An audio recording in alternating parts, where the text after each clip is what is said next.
Iran কি তাহলে শেষ পর্যন্ত নতুন সর্বোচ্চ নেতার নেতৃত্বে পারমাণবিক বোমা তৈরি করতে চলেছে?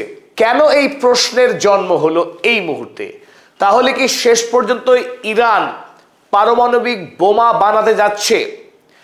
আয়াতুল্লাহ খামেনেইর অনুসৃত পথ ধরে এতদিন ধরে ইরান পারমাণবিক বোমা তৈরি করেনি, কিন্তু আমেরিকা যুক্তরাষ্ট্র এবং ইসরায়েল ইরান হামলা করে যখন স্ট্রেট অফ হরমুজকে ইরানের হাত থেকে মুক্ত করতে পারল না, এই পরিস্থিতিতে দাঁড়িয়ে আমেরিকা এবং ইসরায়েল এই দুই রাষ্ট্র ইরানের ওপরে আণবিক বোমার ব্যবহার করতে পারে, এই ব্যবহারের সম্ভাবনা যখন তুঙ্গে, জাতিপুঞ্জে যখন তুমুল বিতর্ক শুরু হয়েছে, আমেরিকা যুক্তরাষ্ট্র এবং ইসরায়েল তারা ইরানের যে কোনো সময়ে, বিশেষ করে 1 কোটিরও অধিক জনসংখ্যা বিশিষ্ট ইরানের রাজধানী তেহরান শহরে ইসরায়েল এবং আমেরিকা যুক্তরাষ্ট্র মিলিতভাবেই পারমাণবিক বোমা ফেলতে পারে।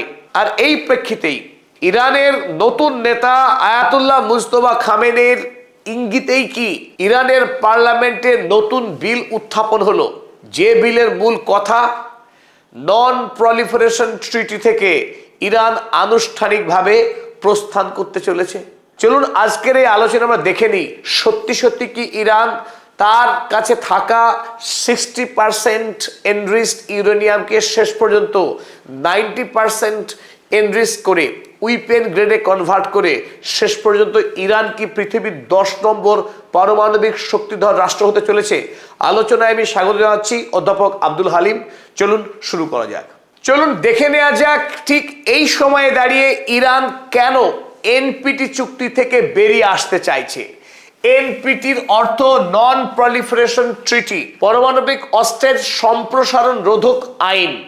পৃথিবীতে নতুন করে যাতে পরমাণু অস্ত্রের সম্প্রসারণ না হয়, এই উদ্দেশ্য নিয়ে 1968 সালে রাষ্ট্রপুঞ্জের আওতায় 59টি রাষ্ট্র স্বাক্ষর করে এই মর্মে যে তারা আর পারমাণবিক অস্ত্র তৈরির কোনো প্রচেষ্টা করবে না।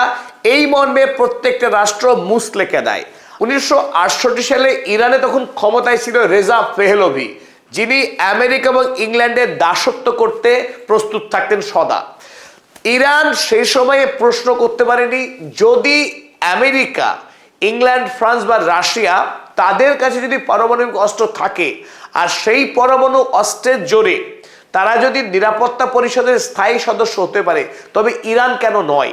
বা পৃথিবীর অন্য যে সকল রাষ্ট্র তারা এনপিটিতে স্বাক্ষর করেছিল, তারা প্রত্যেকেই এই আমেরিকা, ইংল্যান্ড তথা পশ্চিমী দুনিয়ার রাষ্ট্রগুলির কাছে তারা আনুগত্য স্বীকার করে নেয়, নতুন করে তারা পরমাণু অস্ত্র বানাবে না।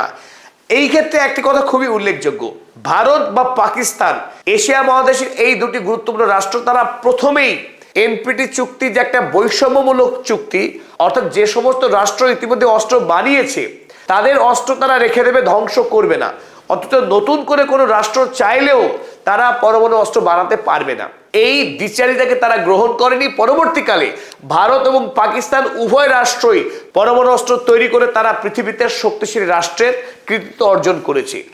ইরান যেহেতু প্রথমেই এই এনপিটিতে স্বাক্ষর করেছিল, তাই নতুন করে ইরান কোনোদিনও পরমাণু অস্ত্র বানাবার কথা তারা দাবি করতে পারেনি। আমরা এই প্রসঙ্গে কথাও জানি, আয়াতুল্লাহ খামেনেই তিনি পরমাণু অস্ত্র তৈরির বিপক্ষে ছিলেন, ফলে ইরান এই পথে এতদিন এগোতে পারেনি। কিন্তু 28শে ফেব্রুয়ারি আমেরিকা এবং ইসরায়েল যৌথ আক্রমণ করে ইরানের সর্বোচ্চ নেতা আয়াতুল্লাহ আলী খামেনিকে খুন করার মধ্য দিয়ে ইরানে যখন নতুন সর্বোচ্চ নেতা আয়াতুল্লাহ মুজতবা খামেনি দায়িত্ব গ্রহণ করলেন, যিনি ইতিমধ্যেই ইরানে তো বটেই সারা পৃথিবীর কাছে পরিচিত হার্ড লাইনার হিসেবে, অর্থাৎ এতদিন ইরান যে ভুল করেছে, ভুলের মাসুল গুনছে, সেই ভুল নতুন করে ইরান আগামী দিনে করবে না। আর সেই প্রেক্ষিতে আমরা দেখলাম খুব অল্প সময়ের মধ্যেই এই মুহূর্তে ইরানের পার্লামেন্টে নতুন এই বিল নথিভুক্ত হয়েছে। যে বিলের প্রধান কথা, যদি ইরানের পার্লামেন্টে এই বিল পাশ হয়ে আইনে পরিণত হয়, তাহলে আগামী দিনে ইরান এনপিটির মেম্বার থাকছে না। অর্থাৎ পরমাণু অস্ত্র সম্প্রসারণের দায়বদ্ধতা ইরানের কাছে আর রইল না। চাইলে ইরান পরমাণু অস্ত্র তৈরি করতে পারবে। যদি ইরান দাবি করেছে তারা এখনই পরিমরি করে পরমাণু অস্ত্র তৈরি করতে যাচ্ছে না, তারই ইঙ্গিত দিয়েছে। কিন্তু গোটা পৃথিবী জানে, আমেরিকা বা ইসরায়েল তো হাড়ে হাড়েই জানে যে ইরানের কাছে 400 কেজি এনরিচড ইউরেনিয়াম মজুত রয়েছে, যে ইউরেনিয়াম ইতিমধ্যেই 60% এনরিচড। এই 60% এনরিচড ইউরেনিয়ামকে যদি পরমাণু অস্ত্রে রূপান্তর করতে হয় তাকে 90% এনরিচ করতে হয়। কিন্তু পরমাণু বিষয়ক বিজ্ঞানী যারা তারা প্রত্যেকেই জানেন এই 60% এনরিচড ইউরেনিয়ামকে 90% এনরিচ করতে গেলে সময় লাগে মাত্র 24 ঘন্টা। অর্থাৎ ইরান যদি এই যুদ্ধ পরিস্থিতিতে মনে করে যে তারা পরমাণু অস্ত্র তৈরি করবে, তাহলে এটা শুধু সময়ের অপেক্ষা।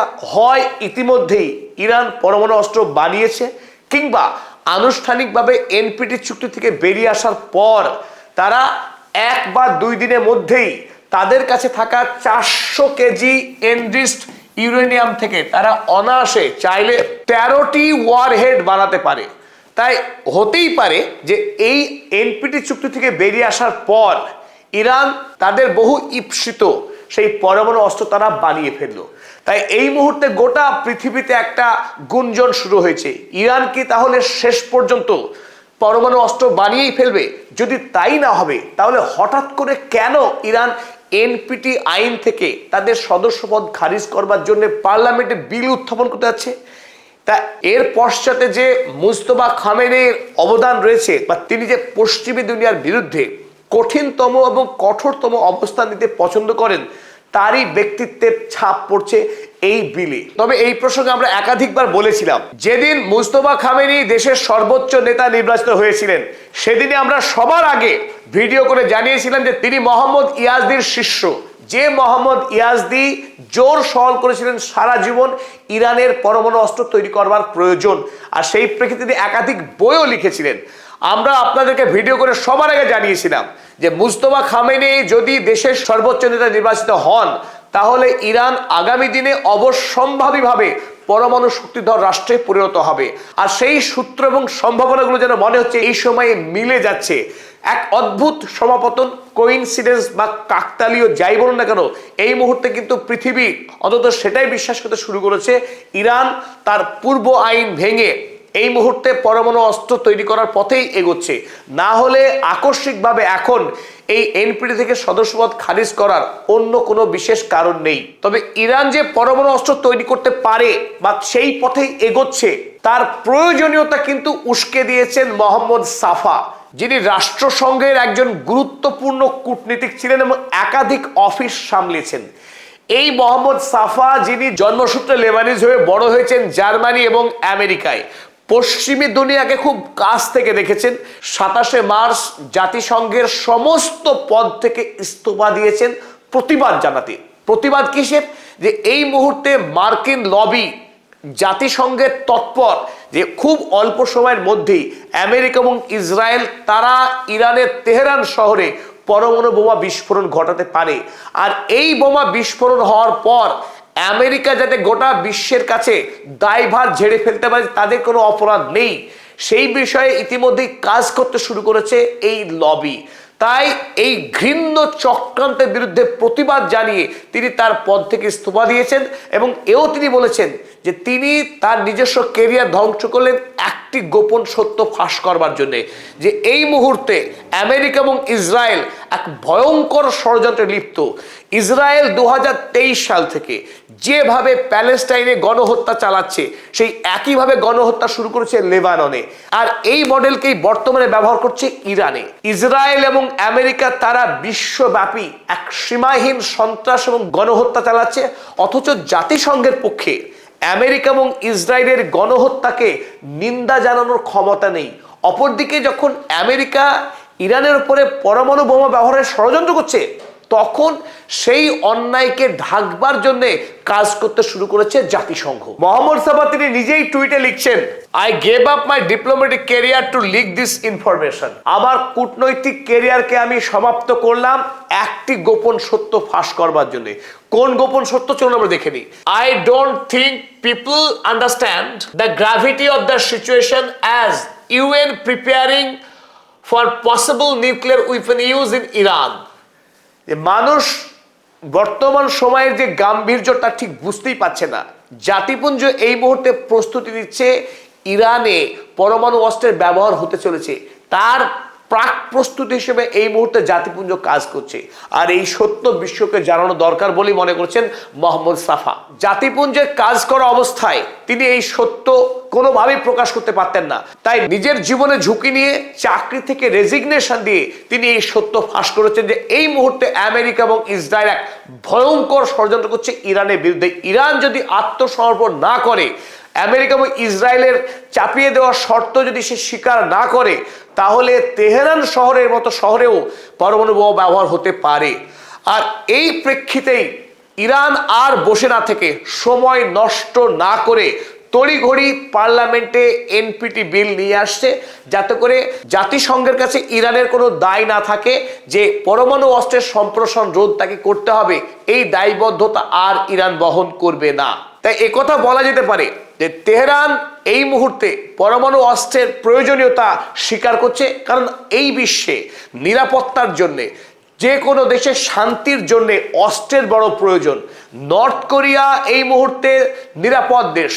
আমেরিকা যুক্তরাষ্ট্র কিংবা ইসরায়েল, পৃথিবীর কোনো রাষ্ট্রই নর্থ কোরিয়ার দিকে তাকানোর সাহস করে না। তার কারণ তার দেশের মজুত রয়েছে পরমাণু অস্ত্রের। তাই যুদ্ধ বিক্ষুব্ধ অশান্ত মধ্যপ্রাচ্যে যদি শান্তি স্থাপন করতে হয়, নিশ্চিতভাবেই মধ্যপ্রাচ্যের রাষ্ট্রগুলিরও পরমাণু অস্ত্রের প্রয়োজন। তবেই পশ্চিমী দুনিয়ার মধ্যপ্রাচ্যকে যে শোষণ করা তা বন্ধ হতে পারে।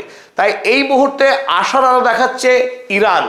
ইরান যদি আগামী দিনে সত্যি সত্যি শক্তিধর রাষ্ট্রে পরিণত হয়, তবে সমস্ত অশান্তির সমাপ্তি হয় বলে আমাদের অভিমত। এতক্ষণ ধরে আমাদের সঙ্গে থাকার জন্য অসংখ্য ধন্যবাদ সকলকে।